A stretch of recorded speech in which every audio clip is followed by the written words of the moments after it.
Welcome back to week 2 of my Destination Fear episode discussions. On tonight's episode, the crew is still in Tennessee, but the locations have changed. This time they're at the Old South Pittsburg Hospital, a very intense location with poltergeist activity, which is also said to have a very demonic demon roaming the building. Particularly at this location, on the 3rd floor is supposedly a spirit that loves to terrorize females. And before the lockdown, they explore Rock City. Now this is a city in Tennessee, and I actually like that they go around and explore. It is the Travel Channel, so I actually like that. And while they're traveling and having fun, Dakota breaks down the location to Chelsea. Of course, she's freaking out. She's still new to this paranormal thing, and the fact that she might have to sleep on the 3rd floor with this creature gives me goosebumps. But one of the main reasons this hospital is so haunted, the second most deadly battle of the Civil War took place on this land, and the river right beside this hospital had all the blood from these soldiers just flowing through the river. So the residual energy is like none other. And apparently people have claimed to see doctors and nurses go through their normal routines as ghosts. Their spirits are still working. Just imagine walking into an abandoned hospital, hearing noises of the deceased workers performing surgeries and other stuff. That's some other world type stuff.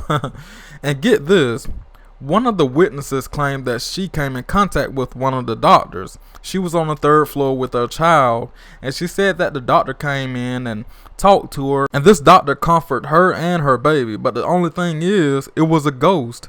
That's right, it was a ghost. This doctor particularly died on the elevator, had a heart attack, and his body was found on the 3rd floor. So that's freaking creepy, you having a ghost come up to you, check out your baby and you. So yeah, the crew arrives at the location and they begin to set up. And they go upstairs and set up the REM pod, and the REM pod is steady going off constantly. And they also capture footsteps in that area as well.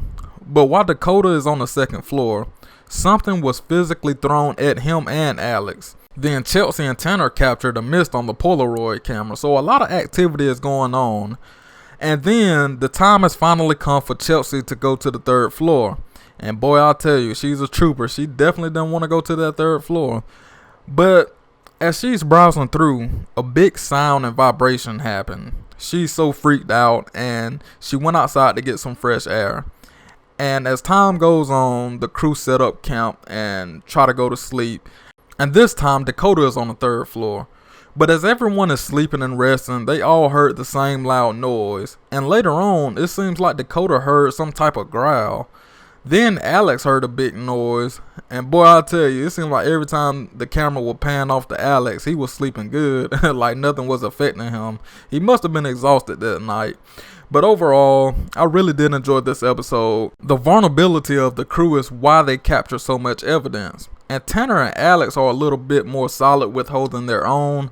However, Chelsea is still new to this paranormal stuff. And at the end, she even questioned her and Dakota's relationship. I guess she was saying that why would my brother attempt to put me in harm's way on the 3rd floor? But yeah, I can't wait until next week's episode. And let me know down below, what were your thoughts about this episode? Look forward to hearing your comments down below. And make sure you subscribe if you haven't already. Be safe. Peace.